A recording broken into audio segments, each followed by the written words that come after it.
स्वर्ग की यात्रा। एक बार की बात है, राजा अकबर अपने दरबार में बैठकर कुछ विचार कर रहे थे।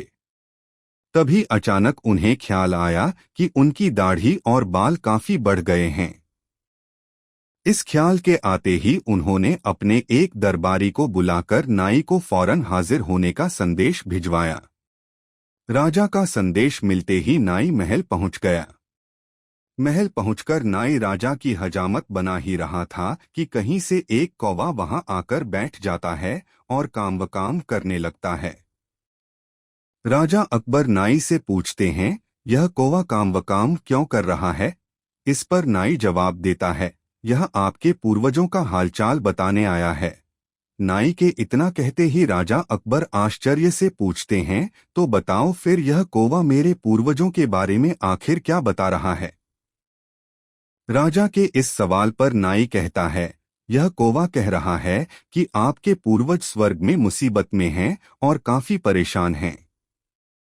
उनका हालचाल लेने के लिए आपको अपने किसी करीबी को स्वर्ग भेजना चाहिए। नाई की यह बात सुनकर राजा अकबर और भी हैरान हो जाते हैं। राजा अकबर आश्चर्य से नाई से पूछते हैं, आखिर किसी इंसान को जिंदा स्वर्ग में कैसे भेजा जा सकता है? राजा के इस सवाल पर नाई जवाब देता है, महाराज मेरी नजर में एक पुरोहित है जो इस काम को अंजाम दे सकता है।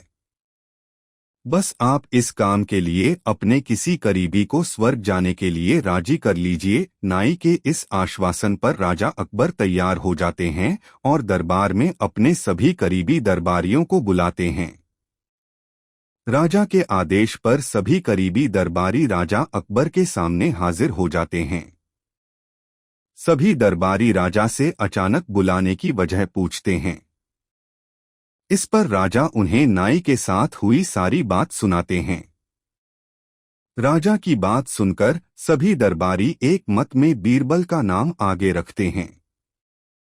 दरबारी कहते हैं कि स्वर्ग जाकर पूर्वजों का हालचाल लेने के लिए बीरबल से उचित व्यक्ति और कोई नहीं हो सकता, क्योंकि बीरबल हम सब में सबसे ज्यादा बुद्धिमान और चतुर है।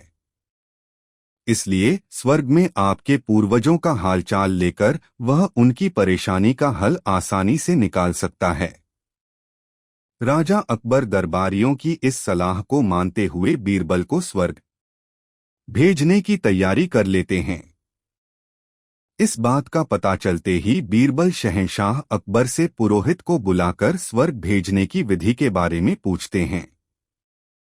बीरबल की इस बात पर राजमहल में पुरोहित को बुलवाया जाता है। पुरोहित के आते ही उनसे स्वर्ग जाने की विधि के बारे में पूछा जाता है। पुरोहित बताते हैं, आपको यहीं पास में मौजूद एक घास के ढेर में भेजा जाएगा। बाद में उस ढेर में आग लगा दी जाएगी।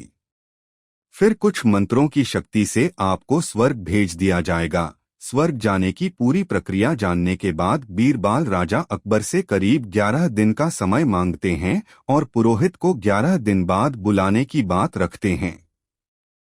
वह कहते हैं, मैं स्वर्ग जा रहा हूं और कितने दिन मुझे लौटने में लगेंगे इस बारे में निश्चित तौर पर कुछ भी कहना मुश्किल है। इसलिए स्वर्ग जाने से पहले एक बार मैं अपने परिवार से मिलना चाहता हूं और कुछ समय बिताना चाहता हूं। बीरबल अपने घर जाने के लिए महल से रवाना हो जाते हैं। देखते देखते 11 दिन बीत जाते हैं। 12वें दिन बीरबल स्वर्ग जाने के लिए राजा अकबर के सामने हाजिर होते हैं। पुरोहित को बुलाया जाता है और बीरबल को स्वर्ग भेजने की तैयारी की जाने लगती है। पुरोहित बीरबल को स्वर्ग भेजने के लिए महल से कुछ दूर घास का एक ढेर लगवाते हैं। बीरबल को स्वर्ग भेजने के लिए घास के ढेर के अंदर भिजवाया जाता है। घास के ढेर के अंदर जाते ही पुरोहित घास के ढेर में आग लगा देते हैं और बीरबल को स्वर्ग भेजने की प्रक्रिया पूरी होती है। धीरे धीरे 2 महीने बीत जाते हैं और राजा अकबर को बीरबल की चिंता होने लगती है। तभी अचानक बीरबल दरबार में हाजिर हो जाते हैं। राजा अकबर बीरबल को देखकर प्रसन्न होते हैं और अपने पूर्वजों का हालचाल पूछते हैं। तब बीरबल बताते हैं, आपके पूर्वज काफी खुश हैं और मजे में हैं। उन्हें बस एक ही तकलीफ है कि उनकी दाढ़ी और बाल काफी बड़े हो गए हैं, जिन्हें काटने वाला स्वर्ग में कोई नाई नहीं है। इसलिए वहां उन्हें एक नाई की जरूरत है। बीरबल कहते हैं, ऐसे में हमें आपके पूर्वजों के लिए एक अच्छे नाई को स्वर्ग भेजने की तैयारी करनी चाहिए। बीरबल की इस बात पर राजा नाई को स्वर्ग जाने का आदेश देते हैं। राजा का आदेश सुनकर नाई घबरा जाता है और राजा के पैरों में गिरकर माफी मांगने लगता है। नाई राजा से कहता है कि यह सब कुछ उसने वजीर अब्दुल्लाह के कहने पर किया था। यह सब उन्हीं की साजिश थी ताकि वह बीरबल को अपने रास्ते से हटा सकें। अब राजा अकबर के सामने सारी सच्चाई आ चुकी थी। ये सब जानने के बाद राजा अकबर ने वजीर अब्दुल्लाह और उनके साथियों को दंड देने का आदेश दिया।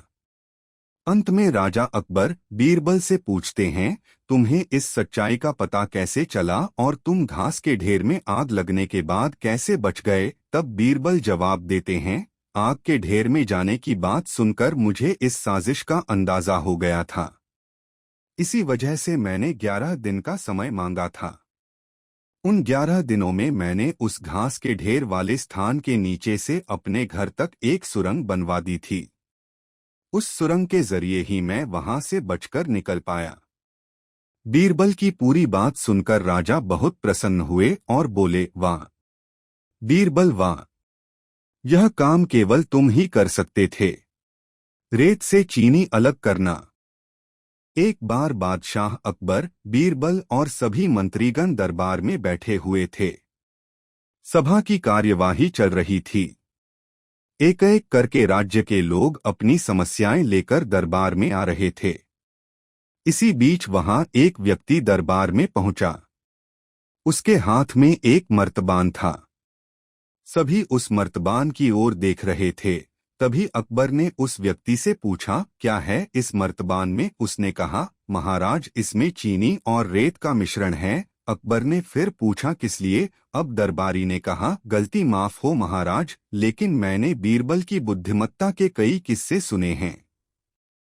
मैं उनकी परीक्षा लेना चाहता हूँ।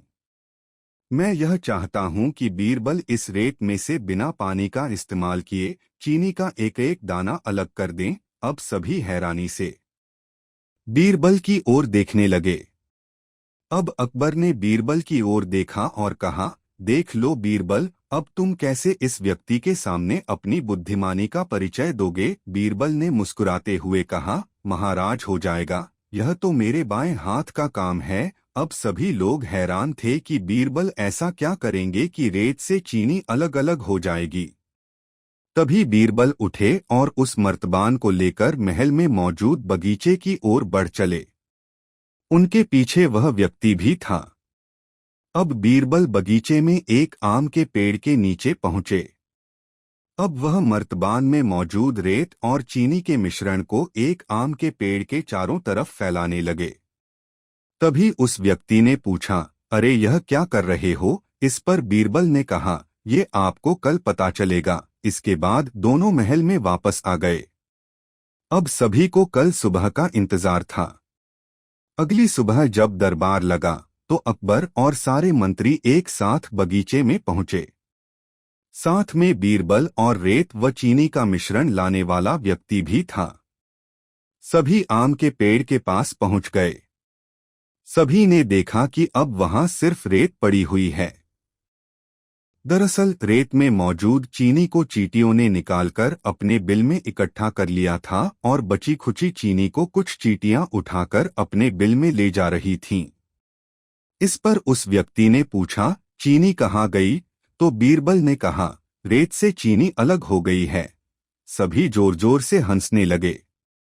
बीरबल की यह चतुराई देख अकबर ने उस व्यक्ति से कहा, अगर अब तुम्हें चीनी चाहिए तो तुम्हें चींटियों के बिल में घुसना पड़ेगा। इस पर सभी ने फिर से ठहाका लगाया और बीरबल की तारीफ करने लगे। अगर आपको ये कहानियाँ पसंद आई हो तो हमारे चैनल कोको हिंदी स्टोरीज को सब्सक्राइब करें, वीडियो को लाइक करें और अपने दोस्तों के साथ शेयर करें।